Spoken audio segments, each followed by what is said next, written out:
Usmania University, from Hyderabad, IGNOU Regional Center. ఈ రోజు మన లైవ్ ఛానల్లో BHIC 134 history of India from 1707 to 1950 బుక్లో నుంచి యూనిట్ నెంబర్ 1 ఏంటది? Unit number 1 interpreting the 18th century. Interpretation of the 18th century, interpreting the 18th century India. 18th century India. 18th century means from 1700 to 1800 is called 18th century. 1700 to 1800. 18th century is called 18th century. So during this 18th century divided into two divisions. One is from 1750s to 1700 to 1750. Another one is from 1750s to 1800 is another division. Two divisions, two half divisions, 50 years, 58 divisions. So what was the development between 1700 to 1750? First of the 18th century. What were the developments in the first half of the 18th century? First half of the 18th century witnessed the invasions of Nadir Shah and then invasions of the Ahmad Shah Abdali. That led to the weakening of the Mughal Empire.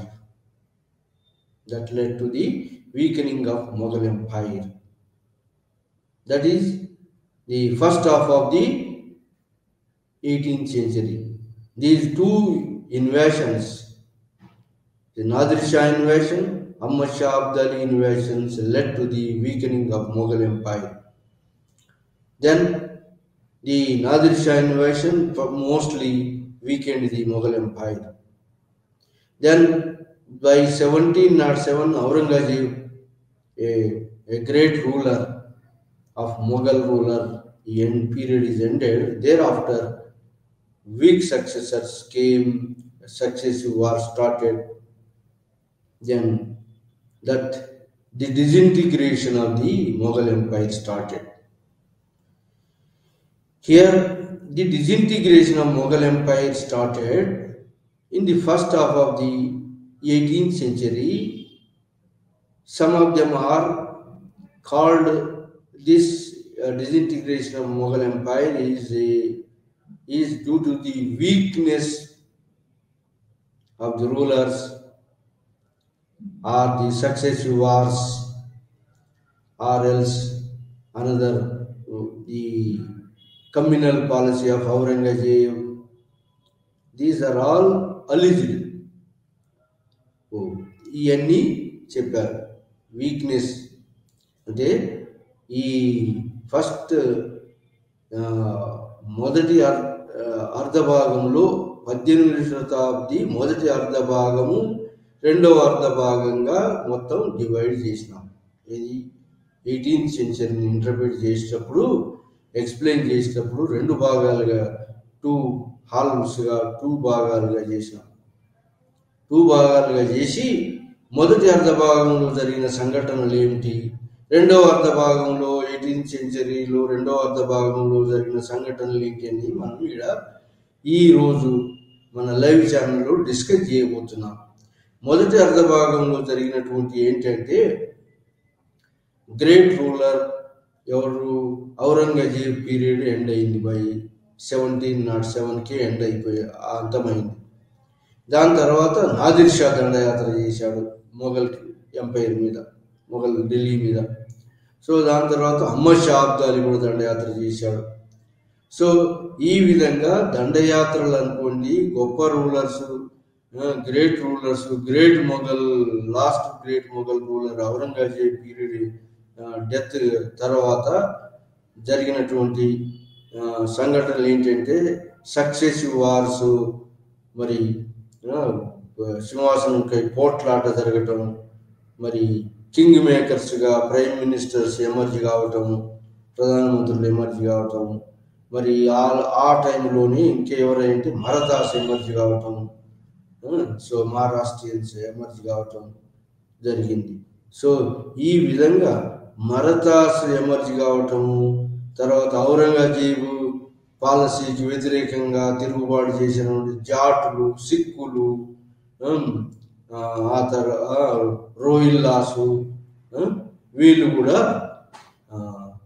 Revolts ఔరంగజేబుకి వ్యతిరేకంగా తిరుగుబాట్లు చేసి తన స్వతంత్ర రాజ్యాలు స్థాపించడం కోసమని ప్రయత్నాలు జరిగినాయి. అది ఇది మొదటి అర్ధభాగంలో మొఘల్ వారసత్వం బాగా వీక్ అయిపోయి, మొఘల్ పరిపాలన వీక్ అయిపోయి, మరి దీని మీద తిరుగుబాట్లు జరిగి మొఘల్ రాజ్యానికి వ్యతిరేకంగా మొఘల్ ఎంపైర్కు సెంటర్కు వ్యతిరేకంగా తిరుగుబాట్లు జరిగి ఎవరు జాటులు, రైతులు, రోహిల్లాసు, మరి పంజాబులో సిక్కులు, సో ఇలా తిరుగుబాట్లు, పీజెంట్స్ రైతులు తిరుగుబాటు చేసినారు, జమీందారులు తిరుగుబాటు చేసినారు. మరి ఇలా తిరుగుబాటు చేసి స్వతంత్రంగా రాజ్యాలను స్థాపించుకోవాలని ప్రయత్నాలు మొదలైనవి. ఇది మొదటి అర్ధభాగంలో. ఇంకా ఈ మొదటి అర్ధభాగంలో ఏమైనాయి అంటే, ఈ విధంగా మొఘల్ ఎంపైర్, మొఘల్ సామ్రాజ్యం క్షీణదశకు క్షీణించడానికి వచ్చింది. ఇది మొదటి అర్ధభాగంలో క్షీణించింది. మొఘల్ సామ్రాజ్యం క్షీణదశకు వచ్చింది. ఇది జాట్ల తిరుగుబాట్లు, సిక్కుల తిరుగుబాట్లు, రోహిల్లాల తిరుగుబాట్లు, మరి మిగతా జమీందారులు తిరుగుబాట్లు, ఇంకా వాళ్ళే కాకుండా మరి బెంగాల్ నవాబ్, మరి ఔద్ నవాబ్ కూడా తిరుగుబాటు చేశాడు. అదేవిధంగా హైదరాబాద్ కూడా నవాబులు, ప్రొవిన్షియల్ గవర్నర్స్ కూడా తిరుగుబాటు చేసి స్వతంత్ర రాజ్యాలు ఏర్పాటు చేసుకోవటం ఈ మొదటి అర్ధభాగంలో జరిగింది. అయితే దీనికి కారణాలు ఏమన్నారంటే, మొదటి అర్ధభాగంలో ఈ మొఘల్ సామ్రాజ్య విచ్ఛిన్నానికి కారణాలు ఏమన్నారంటే, నార్మల్గా ఏమన్నారంటే, ఔరంగజేబు యొక్క మతపరమైన విధానము, లేదా మరి వీక్ రూలర్స్ రావటము, మరి సక్సెసివ్ వార్స్ జరగటము, ఇవి కారణాలు అని అంటే, ఔరంగజేబు మత విధానం కారణం కాదు అని చెప్పి ఇంకొకరు రెండో హిస్టోరియన్స్, అంటే రెండు గ్రూపుల హిస్టోరియన్స్, ఔరంగజేబే మొత్తం కారణమని, మొత్తం అన్నిటికీ కారణం అనేటువంటి వాళ్ళు ఒక గ్రూప్ హిస్టోరియన్స్, చరిత్రకారులు.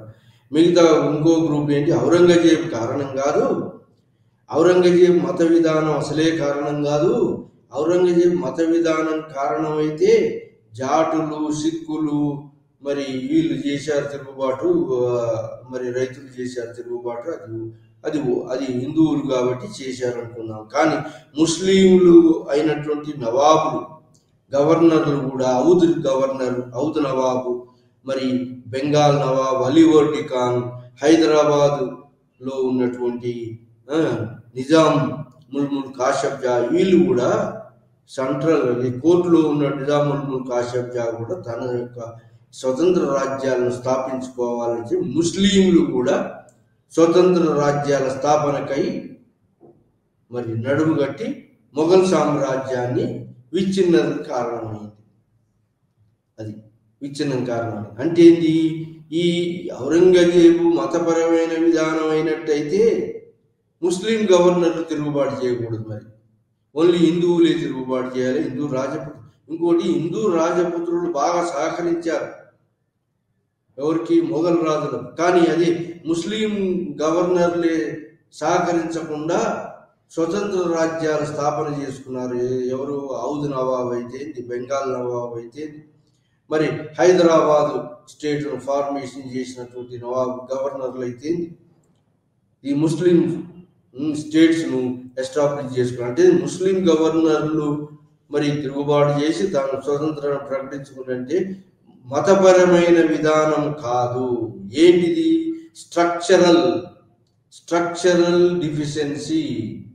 ఏంటి స్ట్రక్చరల్ డిఫిషియన్సీ అంటే ఔరంగజేబ్ మరి దక్కన్ ఆక్రమణ తర్వాత జాగీర్దారులను ఎక్కువ మంది జాగీర్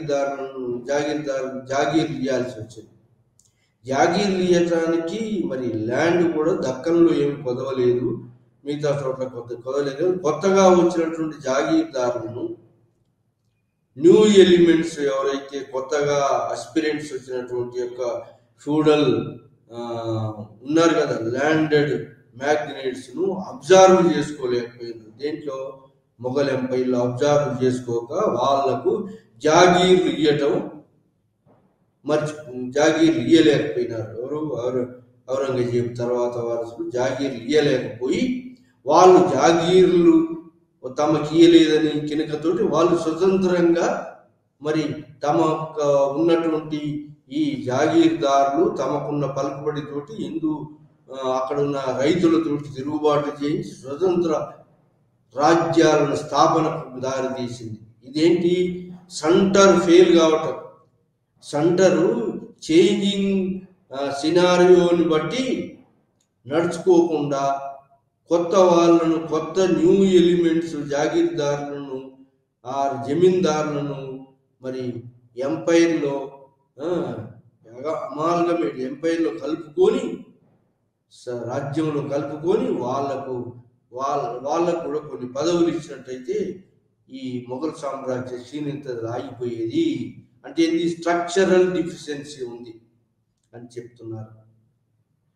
ఆ విధంగా మొఘల్ సామ్రాజ్యం విచ్ఛిన్నమైంది. మొదటి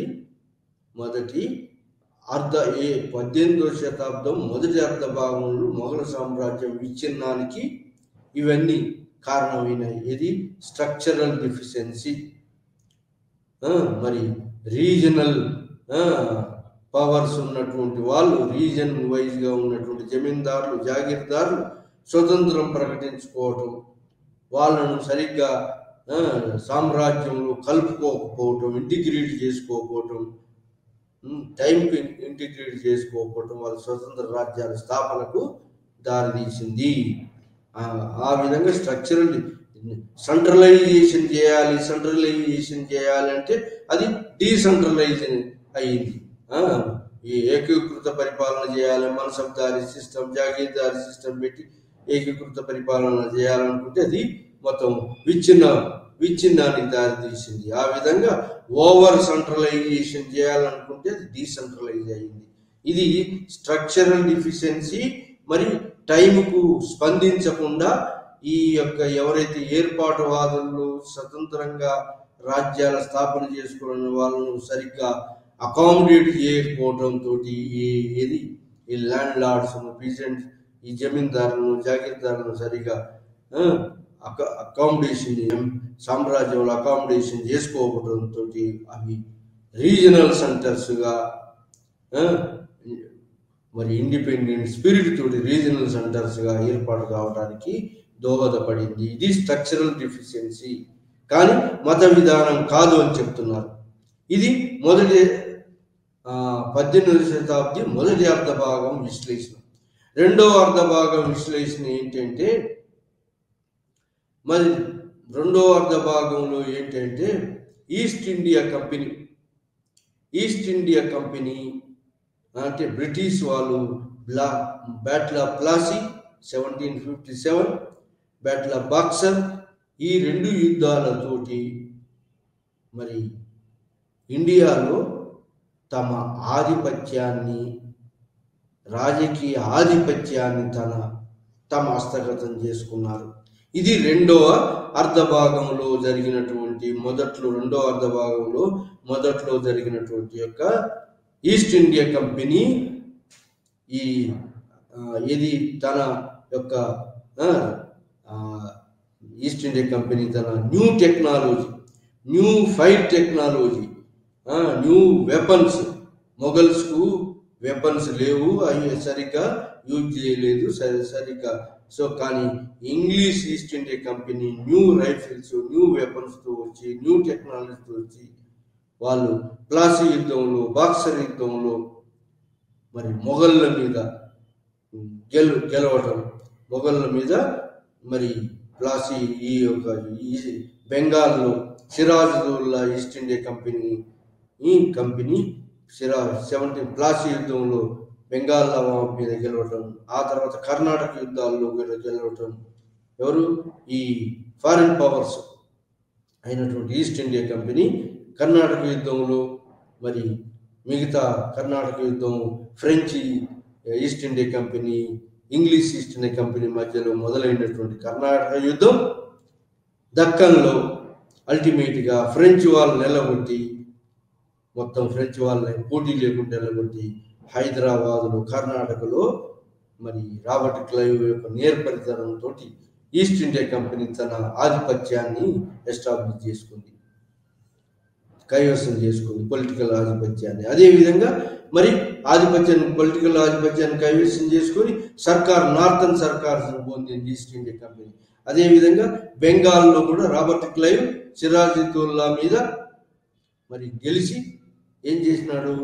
ఈ యొక్క సిరాజుద్దౌలా మరి ఆ తర్వాత అతని కొత్త రూలర్ను మీర్ జాఫర్ను మీర్ కాసిమ్ని పెట్టాడు. సిరాజుద్దౌలాను తీసేసి ఇంకొకరు మీర్ జాఫర్ను పెట్టాడు. సో ఆ విధంగా మరి ఈ బెంగాల్ కూడా స్వాధీనం చేసుకున్నారు.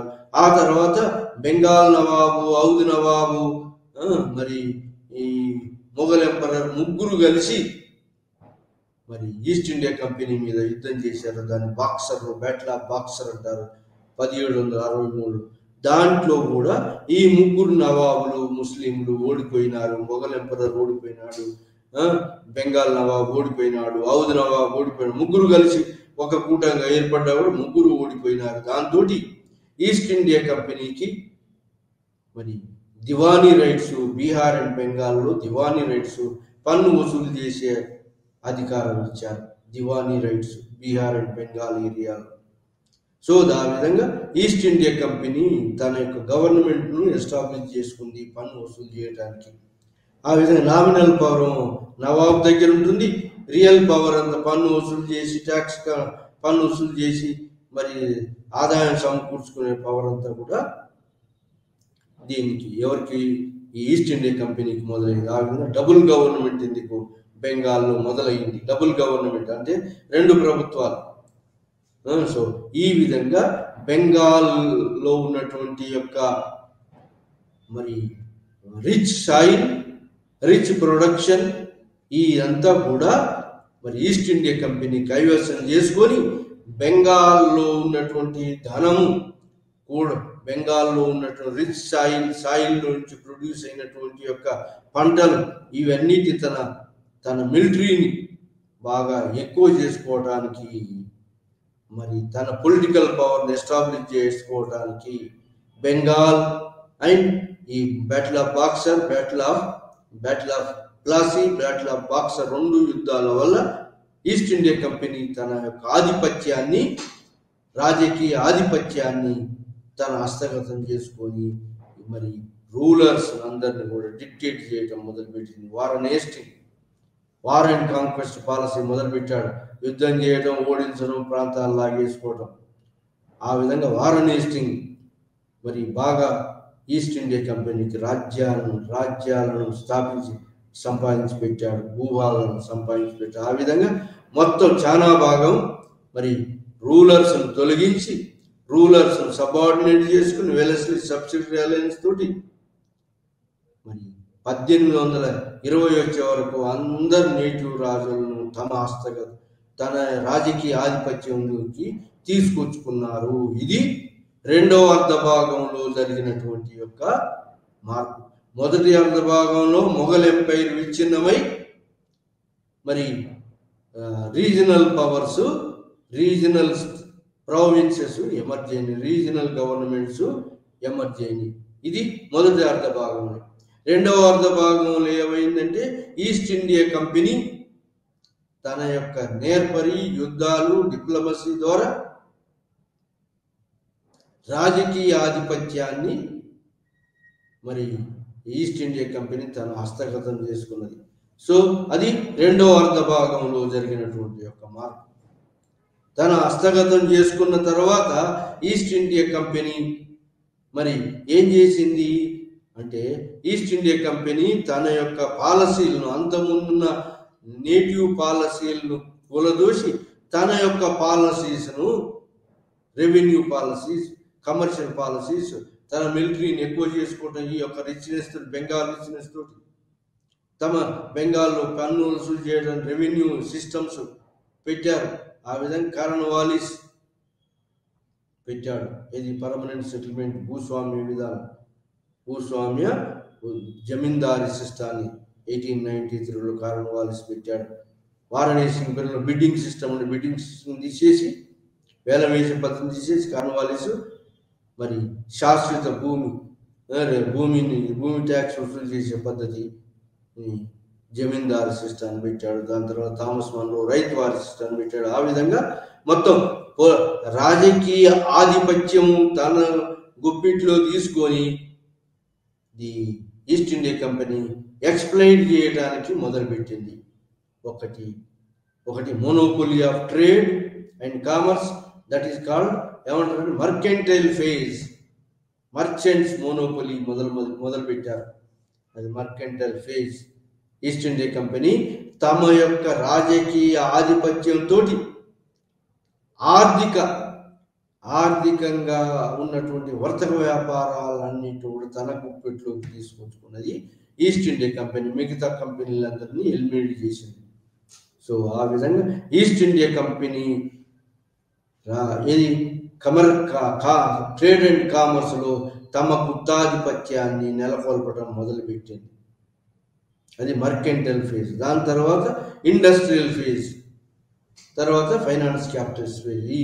ఈ విధంగా ఇండియాను ఎక్స్ప్లెయిన్ చేయడం మొదలుపెట్టింది. ఏది ఈ కంపెనీ ప్రభుత్వం. అది రెండవ అర్ధ భాగంలో కంపెనీ ప్రభుత్వం ఎలా ఎక్స్ప్లెయిన్ చేస్తున్నది అనేది, ఎలా మొదలు ఆక్రమించి నెమ్మదిగా ఎలా ఎక్స్ప్లెయిన్ చేస్తుంది అనేది రెండో అర్ధ భాగంలో ఉన్నది. ఇది రెండు అర్ధ భాగాలుగా మనం 18th సెంచరీని ఇంటర్ప్రిట్ చేస్తున్నాం. 18th సెంచరీలో మొదటి అర్ధ భాగంలో మొఘల్ సామ్రాజ్య విచ్ఛిన్నం,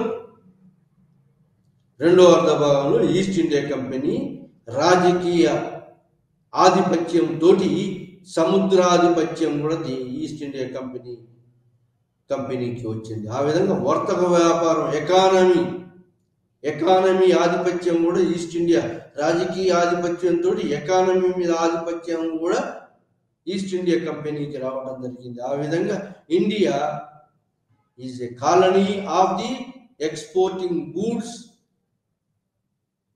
ఇక్కడ రా మెటీరియల్ ఎక్స్ప్లోర్ చేయడం, ఫినిష్డ్ గూడ్స్ కొనుక్కునేటువంటి దేశంగా మారింది. అలా 18th సెంచరీ పాలిటిక్స్లో ఇండియా అలా మారటం, ట్రాన్స్ఫర్మేషన్ కావడం జరిగింది 18th సెంచరీలో. అది మరి ఇలా 18th సెంచరీలో మరి డిబేట్ ఏంటి అంటే, 18th సెంచరీలో రెండు ముఖ్య సంఘటనలు జరిగినాయి. ఒకటి డిజింటిగ్రేషన్, మొఘల్ సామ్రాజ్యం విచ్ఛిన్నం. ఆ విచ్ఛిన్న స్థానంలో రీజనల్ స్టేట్స్ రావటం, ఔద్ నవాబు, బెంగాల్ నవాబు, ఆ తర్వాత హైదరాబాద్ నవాబు, మిగతా స్టేట్స్ ఎన్నో స్మాల్ స్టేట్స్ రావటం, ఇండిపెండెంట్ స్టేట్స్, రీజనల్ పవర్స్ ఇది రావటం. సిక్స్ పంజాబ్లో సిక్స్, మరి జాటులు, రోహిల్లాసు, అలా మరతాసు, మహారాష్ట్రియన్స్, ఈ విధంగా రీజనల్ పవర్స్ ఎమర్జ్ అయ్యి రీజనల్ స్టేట్స్ను ఎస్టాబ్లిష్ చేసింది. ఇది మొదటి అర్ధ భాగంలో జరిగింది. రెండో అర్ధ భాగంలో ఏంటి అంటే, మొత్తం రాజకీయ ఆధిపత్యం అంతా కూడా, రాజకీయ ఆర్థిక ఆధిపత్యం అంతా కూడా ఈస్ట్ ఇండియా కంపెనీ చేతుల్లోకి వెళ్ళిపోయింది. అయినప్పటికీ కూడా మరి ఈ రీజనల్ స్టేట్స్ ఉన్నాయి, మరి మిగిలిన రీజనల్ కింగ్డమ్స్ ఏవైతున్నాయో అవి అన్నీ కూడా బ్రిటిష్ వాళ్ళకు ఎదురుదాడి చేయడం జరిగింది. రెసిస్టెన్స్ వాళ్ళను ఎక్స్పాన్షన్కు రిసిస్ట్ చేయడం జరిగింది. రెండో అర్ధ భాగం ఏది మొఘల్ స్టేట్స్ రాజకీయంగా ఉన్న అధికారం ఉన్నట్టు రాజకీయ ఆధిపత్యాన్ని, బ్రిటిష్ రాజకీయ ఆధిపత్యాన్ని రిసిస్ట్ చేయగలిగిన ఏది రీజనల్ స్టేట్స్. అది ఈ విధంగా మొఘల్ సామ్రాజ్య క్షీణతకు గల కారణం ఏంటి అంటే 2 కారణాలు చెప్తున్నారు. 18th సెంచరీలో మొత్తం డిక్లైనింగ్ స్టార్ట్ అయింది. ఇండియా డిక్లైనింగ్, మొత్తం టోటల్ డిక్లైనింగ్ ఏది పొలిటికల్ సుపీరియారిటీలో డిక్లైన్ అయింది.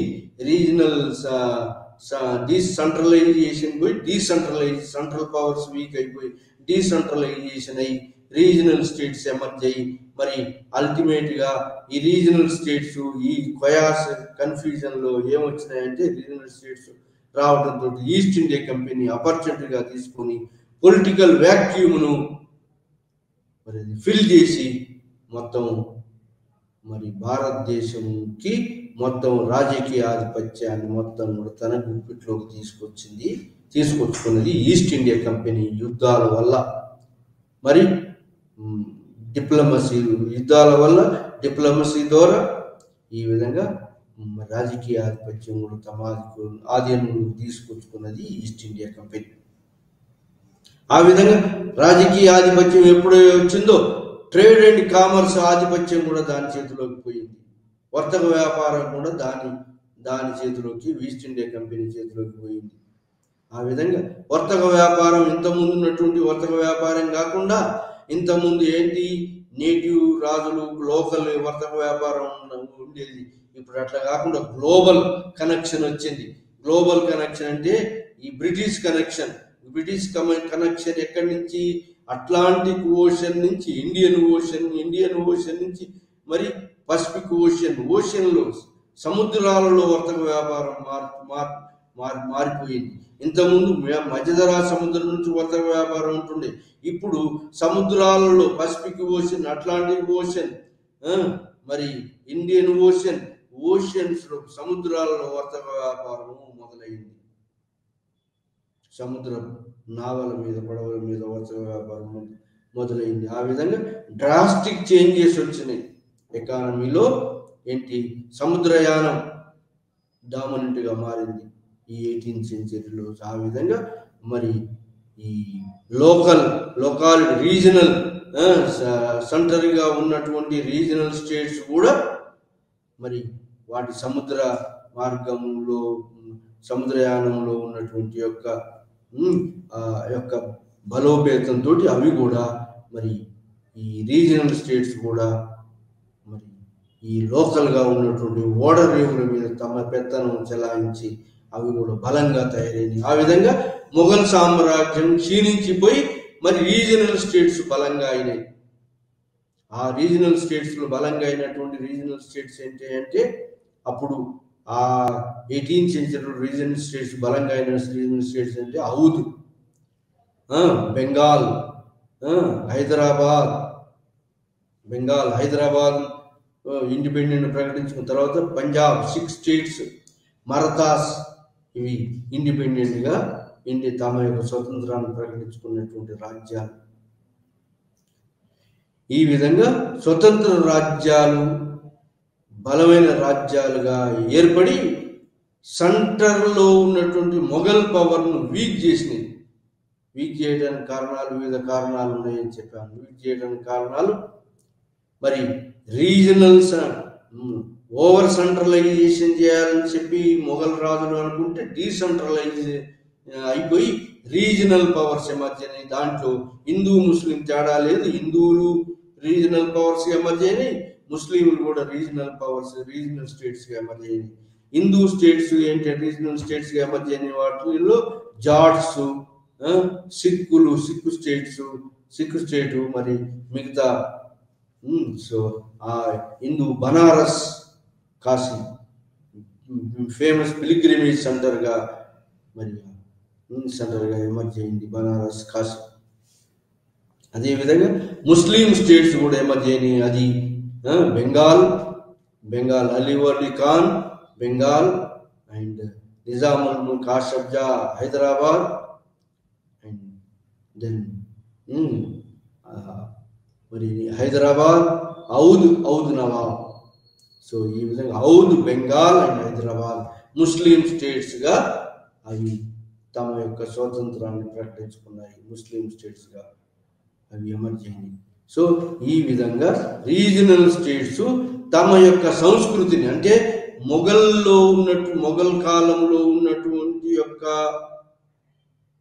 పరిపాలనా వ్యవస్థలు, ఆర్థిక వ్యవస్థలు, కల్చర్ అన్నీ కూడా రీజనల్ స్టేట్స్లో ప్రతిబింబించినాయి.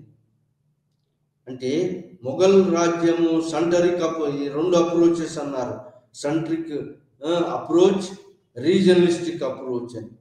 సెంట్రిక్ అప్రోచ్ ద్వారా సెంటర్ వీక్ అయ్యింది, సెంటర్ స్ట్రక్చరల్ డిఫిషియన్సీ తోటి సెంటర్ వీక్ అయ్యి రీజనల్ సోషియో ఎకనామిక్ కండిషన్స్ వల్ల, డిఫరెంట్ కండిషన్స్ వల్ల రీజనల్ స్టేట్స్ ఎమర్జ్ అయ్యింది.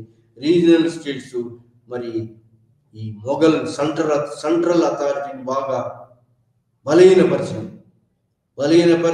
రీజనల్ స్టేట్స్లలో ఇది బెంగాల్ అయితేంది, ఔద్ అయితేంది, లక్నో అయితేంది, బెంగాల్, ఔద్, లక్నో, ఉత్తరప్రదేశ్లో లక్నో, మరి ఈ విధంగా regional states Banaras, Hindu regional centre Banaras. So ఆ విధంగా మరి రీజనల్ స్టేట్స్ మరి బాగా బలంగా socio culture, Mughal socio culture అంతా ఇక్కడ రిప్రజెంట్ కావడం జరిగింది. అంటే మొఘల్ మోడల్ ఆఫ్ అడ్మినిస్ట్రేషన్ కూడా ఇక్కడ, మోడల్ ఆఫ్ అడ్మినిస్ట్రేటివ్ సిస్టమ్ కూడా ఇక్కడ ఇది రీజనల్ స్టేట్స్లో. ఆ విధంగా గుజరాత్ ఏరియా, ఇది సూరత్ ఉన్న ఏరియా, గుజరాత్ ఏరియా, ఓడరేవులు ఉన్న ఏరియాలన్నీ కూడా మరి రీజనల్ స్టేట్స్ పవర్స్లోకి వెళ్ళిపోయినాయి. కాబట్టి ఆ రీజనల్ స్టేట్స్ బలంగా కావటం, మొఘల్ సోషియో ఎకనామిక్ కండిషన్స్ ఇక్కడ మరి ప్రతిపాదించజేయడం, మొఘల్ కల్చర్ని ఇక్కడ ఎస్టాబ్లిష్ చేసినారు. మొఘల్లో ఉన్నటువంటి కల్చర్ను, రాజకీయ సాంస్కృతిక అంశాలన్నీ కూడా ఈ రీజనల్ స్టేట్స్లో ప్రతిబింబించేటట్టు మొదలైనవి. సో ఆ విధంగా రీజనల్ స్టేట్స్ ఎమర్జ్ అయినాయి. Mughal centric policy, so Mughal weak అయిపోయింది. Regional states socio economic, social cultural సెంటర్స్గా, మొఘల్ కల్చర్ ఫ్లరిష్ అయ్యేటువంటి సెంటర్స్గా పోయట్స్ మరి లెర్నర్స్ను అట్రాక్ట్ చేసి ఆ హైదరాబాద్లో అనుకోండి, లక్నోలో అయితేంది, హైదరాబాద్, లక్నో, ఉత్తరప్రదేశ్ లక్నో, మరి ఇలా హైదరాబాద్, లక్నో, ఔద్ ఈ రీజనల్ సెంటర్లో, బెంగాల్, సో లక్నో, ఉత్తరప్రదేశ్ లక్నో, అట్లనే ఉత్తరప్రదేశ్లో బనారస్, కాశీ, హిందూ సెంటర్గా, హిందూ పిలిగ్రిమేజ్ సెంటర్గా, హిందూ సెంటర్గా అది కూడా ఎమర్జ్ అయింది. ఈ విధంగా రీజనల్ సెంటర్స్ ఎమర్జ్ అయింది. 18th century డిబేట్ ఏంటంటే, ఇది మొత్తం క్షీణత, ఇది ఈ నేటివ్ రాజ్యాలు క్షీణించటం మొదటి శతాబ్దంలో, మొదటి అర్ధభాగంలో, 18వ అర్ధభాగంలో మొఘల్ సామ్రాజ్యం క్షీణించి రీజనల్ కింగ్డమ్స్ అయినటువంటి ఔద్,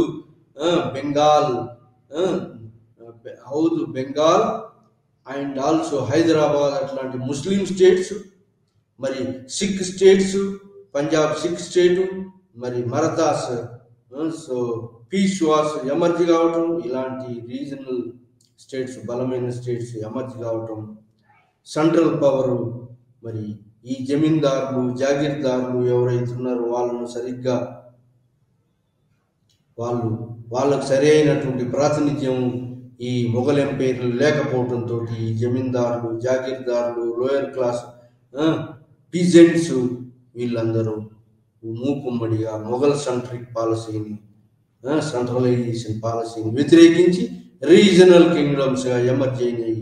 ఆ రీజనల్ కింగ్డమ్స్లలో మొఘళ్ళ యొక్క పరిపాలన విధానం, మొఘల్ కల్చర్, మొఘల్ ప్యాట్రిమోనీ, అంటే ఎవరైతే కౌలను పండితులు పోషించారో వాళ్ళు రీజనల్ స్టేట్స్లలో పోషింపబడటం జరగడం మొదలుపెట్టింది. ఈ విధంగా మరి మొఘల్ సెంట్రిక్ పాలసీ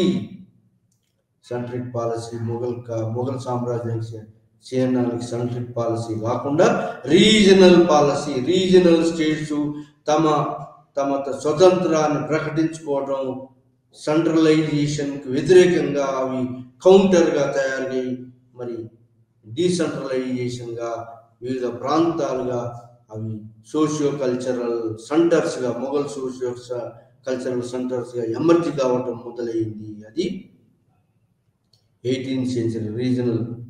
మరి ఏదేమైతే 18th సెంచరీలో రెండవ అర్ధ భాగంలో ఈస్ట్ ఇండియా కంపెనీ పవర్ఫుల్ కంపెనీగా ఎమర్జ్ అయ్యి మిగతా ఈస్ట్ ఇండియా కంపెనీ బాగా powerful company, political power grasp చేసుకొని అది మరి ఇది ఈ యొక్క మొఘల్ రాజ్యాన్ని విచ్ఛిన్నానికి దారితీసింది. ఆ విధంగా మొఘల్ రాజ్య విచ్ఛిన్నం, దాంతో రీజనల్ స్టేట్స్ ఎమర్జీ కావటం, రీజనల్ స్టేట్స్ ఫ్యూడల్ స్టేట్స్ కొంత ఎమర్జీ కావటం, దాని తర్వాత వీటినన్నిటిని కాదని రెండవ అర్ధ భాగంలో ఈస్ట్ ఇండియా కంపెనీ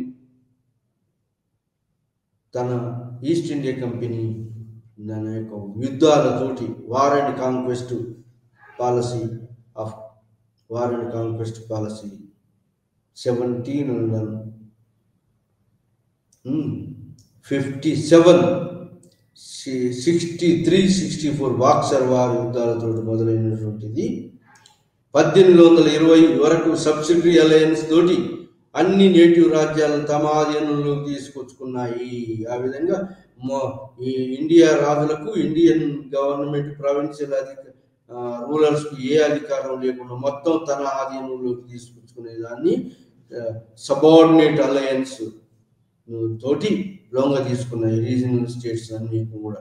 సో ఈ విధంగా మరి రాజకీయ ఆధిపత్యం మరి తమ గుప్పిట్లోకి తీసుకున్నట్టు వాళ్ళు ఈస్ట్ ఇండియా కంపెనీ. దాని తర్వాత ఈస్ట్ ఇండియా కంపెనీ మరి పవర్ఫుల్ ఎమర్జీ పొలిటికల్ ఆధిపత్యాన్ని తమ చేతిలోకి తీసుకొని మరి తమ ఈస్ట్ ఇండియా కంపెనీ మోనోపోలీని సాధించింది. కానీ మోనోపోలీ ఆఫ్ వ్యాపారాన్ని లండన్లో బ్రిటిష్ పార్లమెంట్లో, బ్రిటిష్ దేశంలో ఉన్నటువంటి కొందరు ఇండస్ట్రియలిస్టు, మర్చెంట్స్ దీన్ని మోనోపోలీని ఖండించటం, దానికి వ్యతిరేకంగా వాళ్ళు ఒక లండన్ యూనియన్గా, కమర్షియల్ యూనియన్గా ఫామ్ అయ్యి వాళ్ళు మరి ఈ East India company monopoly of trade, మోనోపోలీని అన్ని భాగాలు, అన్ని విషయాల్లో మరి పక్కకు నెట్టి మరి మోనోపోలీని ఈస్ట్ ఇండియా కంపెనీ మోనోపోలీని తొలగించి స్వతంత్ర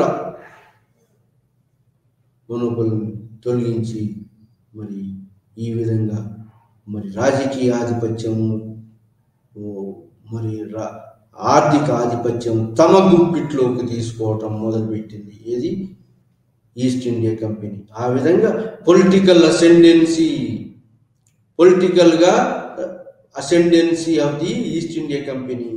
దాంతో పొలిటికల్ అసెండెన్సీ ఎప్పుడైతే వచ్చిందో మరి ఎకనామిక్ అసెండెన్సీ కూడా వచ్చింది దానికి. ఏది ఈస్ట్ ఇండియా కంపెనీ. అయినప్పటికీ కూడా 18వ శతాబ్దం మొత్తాన్ని కూడా ఇలా ఈస్ట్ ఇండియా కంపెనీ తమ ఆధిపత్యంలో రాజకీయ ఆధిపత్యం తమ గుప్పిట్లోకి తీసుకున్నప్పటికీ కూడా ఆర్థికంగా, కల్చరల్గా ఇండియా మరి యూరోప్ కన్నా ఎకనామిక్గా సౌండ్గా ఉన్నది. 18th సెంచరీ మొత్తంలో కూడా మరి సౌండ్గా, ఆర్థిక రంగంలో సౌండ్గా ఉంది. 19th సెంచరీలో మొత్తం ఇది వెనకబడిపోయింది. కానీ 18th సెంచరీలో ఎన్ని east India company political power తన ఆధిపత్యంలోకి తీసుకొచ్చి రిస్ట్రిక్ట్ చేసినప్పటికీ కూడా రీజనల్ పవర్స్ ఏవైతే ఉన్నాయో మొఘల్ కల్చర్ను, మొఘల్ ప్రోడక్ట్స్ను, మొఘల్ పరిశ్రమలను వాటిని చోటు కల్పించి ప్యాటర్నైజ్ చేసినటువంటి యొక్క రీజనల్ స్టేట్స్ బలంగా తయారై ఈస్ట్ ఇండియా కంపెనీని రెసిస్ట్ చేయటం మొదలుపెట్టాయి. ఈస్ట్ ఇండియా కంపెనీ యొక్క ఎక్స్పాన్షన్ రెసిస్ట్ చేయటం మొదలుపెట్టాయి. అది 18వ శతాబ్దం రెండవ అర్ధ భాగంలో ఈస్ట్ ఇండియా కంపెనీని ఆధిపత్యాన్ని రెసిస్ట్ చేయడానికి మొదలు ఈ ప్రొవిన్షియల్ రూలర్స్ ఇండిపెండెంట్ ప్రకటించుకున్నటువంటి ప్రొవిన్షియల్ గవర్నమెంట్స్ ఈ ఈస్ట్ ఇండియా కంపెనీ యొక్క ఆధిపత్యాన్ని మరి తొలగించాలని ప్రయత్నాలు కూడా చేసినాయి. దాన్ని రెసిస్ట్ చేయాలని ప్రయత్నం చేసినప్పటికీ ఈస్ట్ ఇండియా కంపెనీ ఆ కంపెనీ యొక్క టెక్నాలజికల్ సుపీరియారిటీ వచ్చింది ఈస్ట్ ఇండియా కంపెనీకి.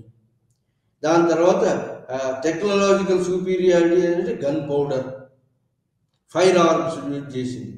ఆ విధంగా ఫైర్ ఆర్మ్స్ యూజ్ చేయటం వల్ల ఈస్ట్ ఇండియా కంపెనీ మరి భారతదేశంలో ఉన్నటువంటి యొక్క ఈ రీజనల్ స్టేట్స్ను, వాటిల్లో ఉన్నటువంటి కల్చర్ను, వాటి సుపీరియారిటీని, మరి వాటి యొక్క ఈ 18వ శతాబ్దంలో ఎకనామికల్గా మరి కల్చరల్గా సుప్రీంగా ఉన్నటువంటి ఇండియా కల్చర్ను, ఇండియా ఎకానమీ స్లోగా దానికి ఈస్ట్ ఇండియా కంపెనీకి అనుకూలంగా సబ్సర్వియంట్గా మార్చుకోవటం మొదలుపెట్టింది. సబార్డినేట్గా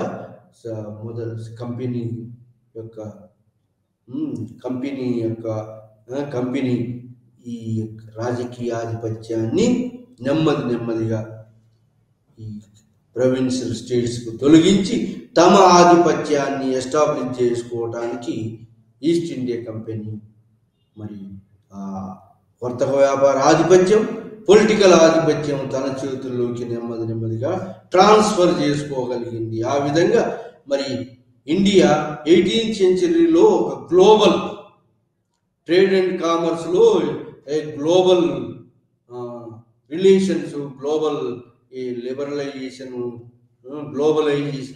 గ్లోబల్ మార్కెట్గా మారింది. గ్లోబల్ రిలేషన్స్కు మరి మారింది. Globalisation of economy East India company సముద్రాల మీద ఆధిపత్యం సంపాదించి ఈ హిందూ సముద్రమే కాకుండా, అరేబియా సముద్రం కాకుండా, అట్లాంటిక్ సముద్రం, పసిఫిక్ ఓషన్ అన్నిటి మీద ఆధిపత్యం సాధించి మరి ఈ యొక్క భారతదేశాన్ని తమ ఆధీనంలోకి తీసుకొచ్చుకునేటట్టుగా చేయగలిగింది ఇది ఈస్ట్ ఇండియా కంపెనీ. సో ఆ విధంగా సెంట్రలైజేషన్, మొఘల్ సామ్రాజ్యము క్షీణించడానికి ఎంపైర్ సెంట్రిక్ అప్రోచ్ అని కొందరు, సెంట్రలైజేషన్ చేయాలనుకున్నది కానీ అది డీసెంట్రలైజ్ అయ్యింది మరి అని చెప్పి, అంటే ఈ కోయాస్ అది ఎంత కన్ఫ్యూజన్ వచ్చింది. Imperial power, Mughal imperial power decrease కావడంతో అంత కన్ఫ్యూజన్ కోయాస్ వచ్చింది. ఆ విధంగా కన్ఫ్యూజన్ వచ్చి regional states emerge regional states మరి ఈస్ట్ ఇండియా కంపెనీ యొక్క పరిపాలన రెసిస్ట్ చేస్తూ కొంతకాలము సర్వైవ్ కాగలిగింది. ఆ విధంగా ఆర్థికంగా, కల్చరల్గా, ఎకనామిక్గా మరి అన్నిటిలో కూడా ఈస్ట్ ఇండియా కంపెనీని రెసిస్ట్ చేస్తూ తన యొక్క ఉనికిని 18వ శతాబ్దం అంతం దాకా ఆర్థికంగా, రాజకీయంగా మరి అన్ని విధాల మరి భారతదేశము తమ యొక్క ఉనికిని, తమ యొక్క సుపీరియారిటీని 18వ శతాబ్దంలో కొనసాగించి భారతదేశం యొక్క వస్తువులకే మరి యూరోప్లో బాగా గిరాకీ ఉండేటట్టు, భారతదేశం వస్తువులు ఎన్ని పాలసీలు, ఎన్ని పరిపాలనలో డివైజులు తీసుకొచ్చినా కూడా భారతదేశంలోని వస్తువులకి ఎక్కువ గిరాకీ ప్రపంచంలో ఉండేటట్టు భారతదేశం వస్తువులని మరి ఇంగ్లాండ్లో బ్రిటన్లో ప్రజలు కొనేటట్టుగా ఆర్థిక సుపీరియారిటీ భారతదేశానికి ఉండేది. ఇది 18వ శతాబ్దం మొత్తం నెమ్మదిగా రాజకీయ ఆధిపత్యము తమ చేతుల నుంచి ఇండియన్స్ కోల్పోయినా ఆర్థిక ఆధిపత్యం ఇండియన్స్ ఆర్టిజాన్ చేతిలోని, ఇండియన్స్ ప్రొడక్షన్ చేతిలోని రాజకీయ ఆధిపత్యం కొనసాగింది. ఆ విధంగా పొలిటికల్ ఆధిపత్యం ఒక సెంచరీ ముందు కోల్పోయినా రాజకీయ ఆధిపత్యం కోల్పోయిన economic independence, economic superiority Indian గూడ్స్కు, ఇండియన్ ఎక్స్పోర్ట్స్కు ఉన్నదని రీజనల్ సెంటర్స్లో ఉన్న కల్చర్, ఎకానమీ సర్వైవ్ అయి మరి బ్రిటిష్ వాళ్ళ యొక్క పరిపాలన ఎక్స్పాన్షన్కు రెసిస్ట్ చేస్తూ మరి కొంతకాలం దాకా ఈ భారతదేశం యొక్క ఆర్థిక వ్యవస్థ ఉన్నతిని కాపాడగలిగినవి ఈ రీజనల్ సెంటర్స్ అయినటువంటి ఇండిపెండెంట్ సెంటర్స్గా ఎమర్జ్ అయినటువంటి ఫస్ట్ హాఫ్ ఆఫ్ సెంచరీలో ఎమర్జ్ అయిన రీజనల్ స్టేట్స్ మరి సెకండ్ హాఫ్ ఆఫ్లో కూడా సోషియో ఎకనామిక్ డామినెన్స్ ఆ యొక్క మొఘల్ యొక్క స్ట్రక్చర్ను, ఈ యొక్క మొఘల్ యొక్క లిటరసీని, మొఘల్ యొక్క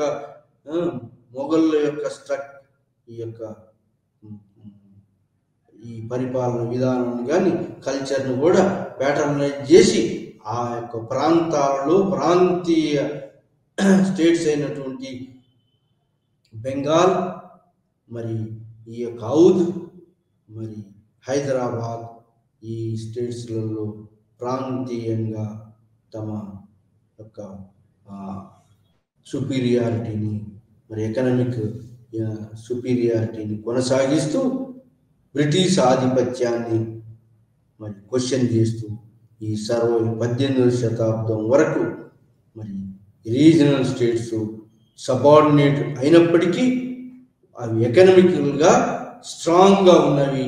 ఎకనామిక్ సుపీరియారిటీ రీజనల్ స్టేట్స్లోనే మరి బయటి బ్రిటిష్ వాళ్ళకన్నా ఎకనామిక్ సుపీరియారిటీ రీజనల్ స్టేట్స్లోనే ఎక్కువగా ఉన్నదని చెప్పవచ్చు. సో ఈ విధంగా మొఘల్ సామ్రాజ్యం క్షీణించి 18వ శతాబ్దము 2 అర్ధభాగాలుగా చేసి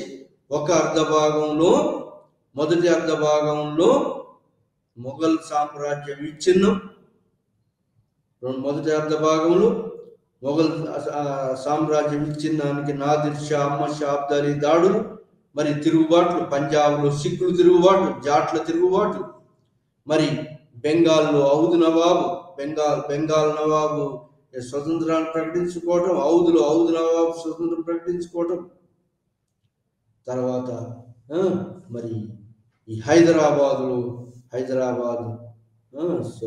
గవర్నర్ మరి అతను స్వతంత్ర రాజ్య స్థాపన చేయడం జరిగింది. సో ఈ విధంగా మరి రీజనల్ పవర్స్ ఎమర్జ్ అయినాయి. మొఘల్ స్టేటు సెంట్రలైజేషన్ చేయాలనుకుంటే, పవర్స్ అని తన గుప్పిట్లో పెట్టాలని మొఘల్ స్టేట్ అనుకుంటే, మరి డీసెంట్రలైజేషన్ జరిగింది. ఎంతైతే సెంట్రలైజేషన్ కావాలనుకుందో అంత డీసెంట్రలైజ్ అయ్యి మరి సోషియో కల్చరల్ సెంటర్స్గా కొత్తగా కొన్ని సెంటర్స్ ఏర్పడ్డాయి. ఆ సెంటర్స్లో కూడా ఈ యొక్క బ్రిటిష్ ఆధిపత్యాన్ని ఎస్టాబ్లిష్ చేయాలనుకుంటే అవి కొంతకాలం రెసిస్ట్ చేయగలిగినాయి. ఆ విధంగా మరి 18వ శతాబ్దం మొత్తం రాజకీయంగా ఇండియా బ్రిటిష్ పరిపాలనకు సబార్డినేషన్ అయినప్పటికీ ఎకనామిక్ ఆస్పెక్ట్లో మాత్రం ఇంకా బ్రిటిష్ యొక్క సుపీరియారిటీని ఛాలెంజ్ చేస్తూ ఇండియా ఎకనామిక్ స్వతంత్రాన్ని కాపాడుకుంటూ వచ్చింది అప్ టు 18th సెంచరీ దాకా. ఆ విధంగా 18th సెంచరీని మరి మొఘల్ సెంట్రిక్ ఎంపైర్ సెంట్రిక్ విధానంతో, స్ట్రక్చరల్ డెఫిషియన్సీ తోటి ఇది కొలాప్స్ అయింది, కానీ కొలాప్స్ కాలేదు. స్ట్రక్చరల్ డెఫిషియన్సీ, జాగీర్దారీ క్రైసిస్ వల్ల ఇది అయింది. క్రైసిస్ వచ్చి విచ్ఛిన్నమైంది. మొఘల్ సెంట్రిక్ పాలసీ మొఘల్ సామ్రాజ్యం విచ్ఛిన్నమైంది. కానీ రీజనల్ స్టేట్స్ ఎమర్జ్ అయినాయి అని చెప్పి, బాగా పవర్ఫుల్ స్టేట్స్, కల్చరల్ సెంటర్స్గా ఎమర్జ్ అయినాయి, ఎకనామిక్ సెంటర్, కల్చరల్ సెంటర్గా ఎమర్జ్ అయ్యి పొలిటికల్గా స్ట్రాంగ్ బ్రిటిష్ అథారిటీస్ రెసిస్టెన్స్ ఇవ్వగలిగినాయి, ఎదురుదాడి చేయగలిగినాయి. ఆ విధంగా కొంతకాలం పాటు రీజనల్ స్టేట్స్ సర్వైవ్ అయినాయి. ఆ తర్వాత మరి ఈ యొక్క ఈస్ట్ ఇండియా కంపెనీ ఆ స్టేట్స్ను కూడా తన ఆధీనంలోకి తీసుకొచ్చి రాజకీయ ఆధిపత్యం, ఎంటైర్ ఇండియా రాజకీయ ఆధిపత్యం తన ఆధీనంలోకి తీసుకొచ్చుకున్నది ఈ యొక్క బ్రిటిష్ ఈస్ట్ ఇండియా కంపెనీ. ఆ తర్వాత east India company rule 1857 తిరుగుబాటుతోటి, 1858 queen Victoria proclamation తోటి ఈస్ట్ ఇండియా కంపెనీ యొక్క తిరుగుబాటు అణచివేయబడి,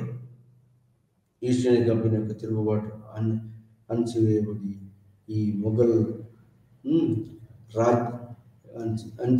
ఈస్ట్ ఇండియా కంపెనీ 1857 ప్రథమ భారత స్వాతంత్ర యుద్ధాన్ని అణచివేయలేకపోవడంతో, బ్రిటిష్ పార్లమెంటును దాని తోడ్పాటును అడగడంతో British East India company rule తీసేసి క్వీన్ విక్టోరియా మొఘల్ పార్లమెంట్, ఈ బ్రిటిష్ పార్లమెంట్ యొక్క రూల్ను ఇండియాలో క్వీన్ విక్టోరియా ప్రొక్లమేషన్ తోటి స్థాపించడం జరిగింది. ఆ విధంగా 1857 తిరుగుబాటు అదునుగా చేసుకొని కంపెనీ ప్రభుత్వాన్ని రద్దు చేసి బ్రిటిష్ పార్లమెంటు యొక్క పరిపాలన, డైరెక్ట్ పరిపాలన ఇండియాలో ఎస్టాబ్లిష్ అయింది. 1858 క్వీన్ విక్టోరియా ప్రొక్లమేషన్ తోటి బ్రిటిష్ పరిపాలన, డైరెక్ట్ పరిపాలన, బ్రిటిష్ పార్లమెంటరీ పరిపాలన మొదలైంది. ఆ విధంగా ఈ transition from stage to stage, transition, ఇది పొలిటికల్ ట్రాన్సిషన్, ఎకనామిక్ ట్రాన్సిషన్, మరి economic independence and transition from economic power transmission from the India to east India company monopoly మొదలైంది. సో ఈ విధంగా transition to political transition and economic transition of power from the India to British East India company economic transition జరిగింది. So ఆ విధంగా మరి రాజకీయ ఆధిపత్యాన్ని కోల్పోయి ఆర్థిక ఆధిపత్యాన్ని కూడా బ్రిటిష్ వాళ్ళకు అప్పచెప్పటం జరిగింది. ఇది మనం ఈరోజు 18th సెంచరీ యొక్క డిబేట్లో ట్రాన్సిషన్, 2 టైప్స్ ఆఫ్ ట్రాన్సిషన్. ఒకటి మొఘల్ పరిపాలన విచ్ఛిన్నం కావటం, పరిపాలన ఎంపైర్ సెంట్రిక్ పాలసీ కాదు అని, సెంట్రిక్ పాలసీ వల్ల, స్ట్రక్చరల్ డెఫిషియన్సీ వల్ల విచ్ఛిన్నమైన కొందరు హిస్టోరియన్. అలా కాదు, రీజనల్ సెంటర్స్, సోషియో ఎకనామిక్ యొక్క కొత్త పందాలు, రీజనల్ పవర్స్ ఏర్పడటం, రీజనల్ పవర్స్, జమీందారులు, జాగీర్దారులు, పిజెంట్స్ తమ యొక్క సొంత ప్రాంతాలలో తిరుగుబాటు చేసి ఆ ప్రాంతాలు స్వతంత్రంగా ప్రకటించుకున్నాయి. ఆ విధంగా రీజనల్ ఎకనామిక్ సెంటర్స్, పొలిటికల్ సెంటర్స్గా ఎమర్జ్ అయ్యి, regional economic centres, socio economic aspects తోటి అవి యునైట్ అయ్యాయి. మరి మొఘల్ పరిపాలన రెసిస్ట్ ఇచ్చినప్పటికీ కూడా దాని ఆ పరిపాలన new technology, new warfare technology తోటి super power of new orbit technology తోటి బ్రిటిష్ సామ్రాజ్యం మొత్తం తమ భారతదేశంలో తమ యొక్క రాజకీయ ఆధిపత్యాన్ని నెలకొల్పగలిగింది బ్రిటిష్ వాళ్ళు. సో ఇది మనం ఈరోజు ఈ లైవ్ ఛానల్లో డిస్కస్ చేసినాం. అది ఏంటి అంటే బ్రీఫ్గా మళ్ళా ఒకసారి 18వ శతాబ్దం interpreting 18th century. Interpreting 18th సెంచరీలో 2 మార్పులు. ఒకటి, మొఘల్ సామ్రాజ్య విచ్ఛిన్నం, రీజనల్ స్టేట్స్ ఎమర్జీ కావటం. ఇది మొదటి అర్ధభాగం. రెండవ అర్ధభాగంలో ఏం జరిగింది ఏంటి అంటే మరి రీజనల్ స్టేట్స్కు మొదటి అర్ధభాగంలో మొఘల్ సామ్రాజ్యం క్షీణించి రీజనల్ స్టేట్స్ ఎమర్జ్ అయింది. స్వతంత్ర అర్బన్ రాజ్యాలు, స్వతంత్ర రాజ్యాలు ఏర్పడేది. అది మొదటి అర్ధభాగంలో. ఇది నాదిర్ షా దండయాత్ర, అహ్మద్ షా అబ్దాలీ దండయాత్ర, మరి జాట్లు, సిక్కులు, పంజాబ్ సిక్కులు, మరి మిగతా వాళ్ళు రైతుల యొక్క తిరుగుబాట్లు, జమీందారులు, జాగీర్దారులు తిరుగుబాట్ల వల్ల ఈ మొఘల్ సెంట్రిక్ పాలసీ పోయి రీజనల్ సెంట్రిక్ పాలిటీస్ వచ్చినాయి. ఆ విధంగా రీజనల్ సెంట్రిక్ పాలిటీలో మళ్ళీ అగైన్ రెండవ అర్ధభాగంలో బ్రిటిష్ ఈస్ట్ ఇండియా కంపెనీ తన ఆధిపత్యాన్ని ప్లాసీ వార్, బాక్సర్ వార్, 2 యుద్ధాలతోటి తమ ఆధిపత్యాన్ని నెలకొల్పి తమ యొక్క ఆర్థిక రీజనల్ స్టేట్స్ మొఘల్ కల్చరల్ సెంటర్గా ఉన్నటువంటి రీజనల్ స్టేట్స్ అవి రిసిస్ట్ చేసినప్పటికీ వాటిని తమ యొక్క పరిపాలన అంతర్భాగాలుగా చేసుకొని ఆర్థిక రాజకీయ స్వతంత్రాన్ని, రాజకీయ అధికారాన్ని అడ్డుపెట్టుకొని ఆర్థికంగా మోనోపలిని ఈస్ట్ ఇండియా కంపెనీ తమ యొక్క మోనోపలిని భారతదేశంలో తన ఏకస్వామ్య మోనోపలిని భారతదేశంలో కల్పింది ఈ ఈస్ట్ ఇండియా కంపెనీ. ఆ విధంగా transition from the political power from the Mughal centre to regional centre, మరి transition to political power from the Mughals to regional centres to again East India company company ప్రభుత్వం వచ్చింది. పొలిటికల్ ఎకనామిక్ పవర్ ట్రాన్స్ఫర్ అయిపోయింది. ఏది ఈ East India కంపెనీకి. మరి East India company యొక్క political, cultural and economic power transfer అయింది ఈస్ట్ ఇండియా కంపెనీకి. సో ఆ విధంగా ఈస్ట్ ఇండియా కంపెనీ తమ యొక్క ఆధిపత్యాన్ని భారతదేశంలో నెలకొల్పగలిగింది. ఇది రెండవ అర్ధభాగంలో. అయినప్పటికీ కూడా మరి రీజనల్ స్టేట్స్ బలంగా ఉన్నాయి. Cultural centres, regional cultural centres survive అయినాయి.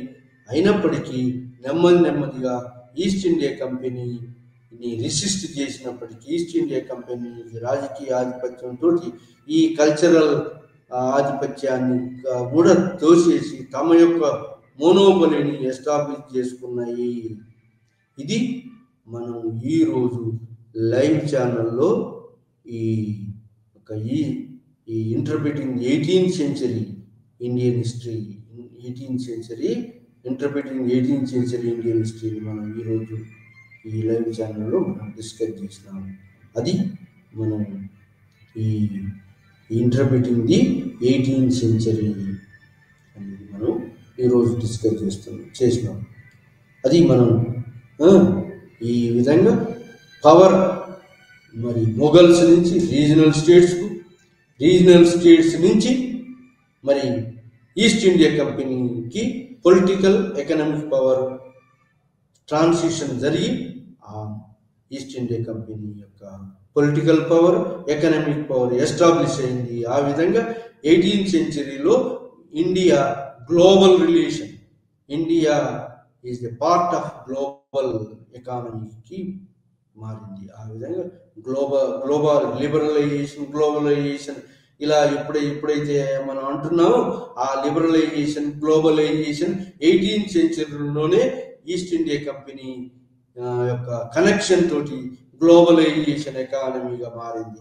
గ్లోబలైజేషన్ లిబరలైజేషన్ అది global connection, India's trade with the global connection, India's connection with the global, ఆర్థికంగా గ్లోబల్ కనెక్షన్ అప్పుడే వచ్చింది.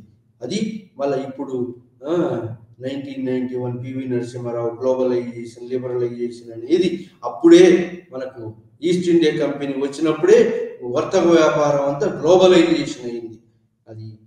అది మనం ఈరోజు గ్లోబలైజేషన్ కనెక్షన్ ఇండియాకు 18th సెంచరీలో వచ్చింది.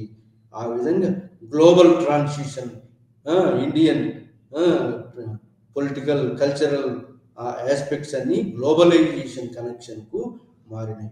అది న్యూ టెక్నాలజీ రావటం, ఈస్ట్ ఇండియా కంపెనీ బాగా బలపడటం, న్యూ టెక్నాలజీ వాళ్ళు ఫైర్ ఆర్మ్స్ వాళ్ళు తీసుకొని రావటం, వాళ్ళు పొలిటికల్ అసెండెన్సీని వాళ్ళు పొలిటికల్గా వాళ్ళ ఆధిపత్యాన్ని సాధించడం జరిగి మొత్తం వాళ్ళ transition East India company British రూల్కు ట్రాన్సిషన్ జరిగింది. అది మనం ఈరోజు లైవ్ ఛానల్లో డిస్కస్ చేసినటువంటి ఒక అంశం.